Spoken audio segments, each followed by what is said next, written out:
pedes manis engko sing kepindho digarap. Heeh. Ya wis. Ya buka vokal lagune pedes manis kaya ngopo. Sound sisteme penak gandang ora bengung tur bening. Ngalem kowe truk men murah. Iya. Ngene iki jane aku ya niru Simbah Basuki kok. Nek son dialem-alem njur men murah ngono kuwi. Oh, ngono kuwi truk. Iya. Beda karo Kakangku Dudu Kulon dialem-alem ning karo di iya. Ning ya ora apa-apa. Karan wateke wong beda-beda. Nek aku asal wis muni ora apa-apa. Ning syaraté kudu entreng. Bas tribele metu efeke ya cetha. Ngono kuwi iya. Nah, wegah. Iya. Wong bawor kok nyawer. Iya. Iya, Mbak Uut petis manis buka vokal engko sing kepindho digarap. Yo Mas Sirus karo Mas Wasis ditata. Kudu. Nah. Yuk.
Ah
nguri-uri lagu kuno iya kendangane kaya sudar kira apa iya jan wah kendangane kaya nggone Sugi iya apike Mbak Wiwi karo Jumeneng iya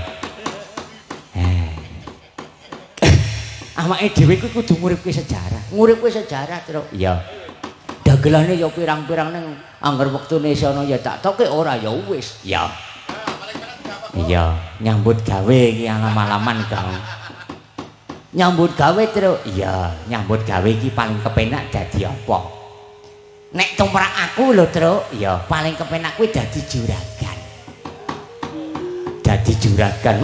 dadi juragan apa-apa uripe kecukupan iya butuh apa-apa mung karo obo karo kuline karo karyawane terus iya wong tani butuh pupuk ning gone juragan gareng.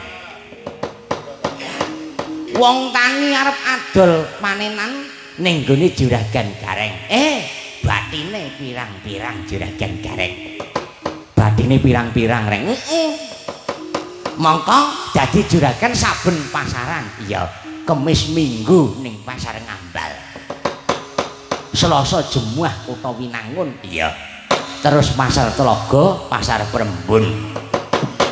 Saben pasaran batine pira juragan 1 juta.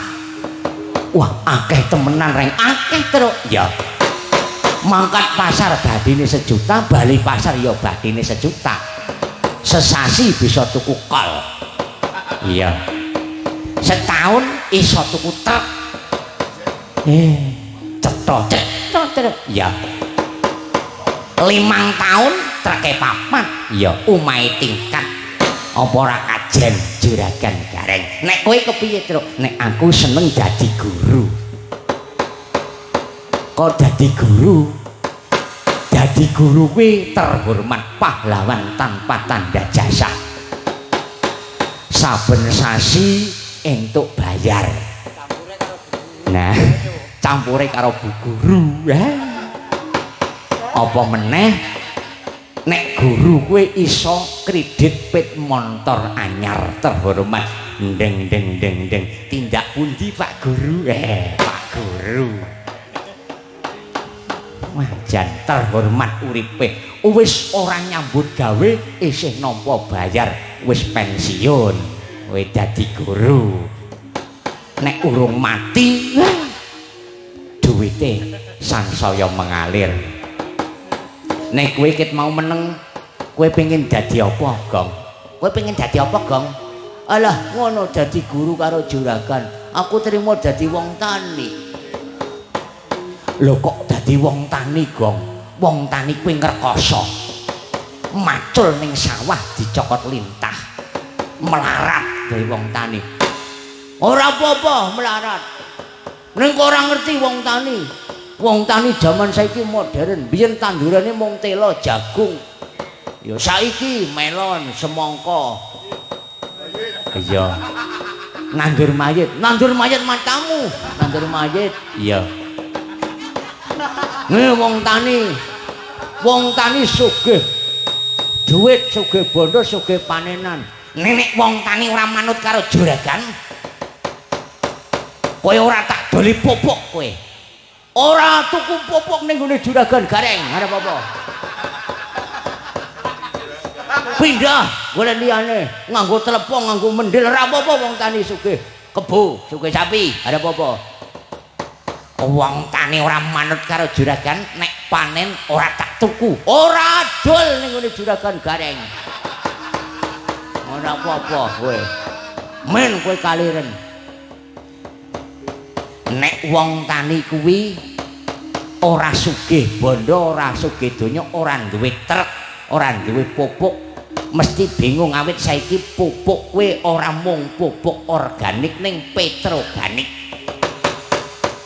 Ora masalah kowe ora gelem nampa karo hasile wong tani. Ngene tak kandhani juragan gareng. Piye? Pik Bagong. Kowe ngino karo wong tani, aku duwe pari. Kowe arep mangan apa coba? Apa kowe arep ngletak truk? Wong tani ki ora bingung uripe. Aja disepeleke dadi wong tani. Bener wong tani ora iso tuku kendaraan, ora iso tuku motor, ora iso tuku mobil. Ora iso tuku truk. Ning anggere ana wong adol sawah, wong tani langsung jreng lunas. Mase disimpen ning Blomboang. Ngakune ora duwe dhuwit, ning ana wong tawa sawah dibayar lunas, ana wong tawa pekarangan dibayar. Kowe wong tani terus wong tani reng. Iya. Lah iya. Wong tani ora manut karo guru. Arep apa Guru Petro? Anakmu sekolah ora munggah. Ujian ora lulus. Ora sekolah ning gone Guru Petro. Kowe guru benci karo anake wong tani. Tegese kowe guru melanggar sumpah jabatan KDRT. KDRT. KUHP. Hak asasi manusia. Hukum 303 dibedil kowe Guru Petruk melanggar sumpah jabatan. Pasale piro? Embuh. Wong tani ora iso numpak montor anyar. Nek guru iso kredit montor anyar, bisa kredit mobil. Lah kowe numpak apa? Numpak kebo. Karo numpak sapi. Truk tak omongi. Kowe seneng petantang-petenteng ngalor ngidul ngetan ngulon ngiwon nengen numpak montor anyar. Ngertenono nek montor sap tambah umur arep apa?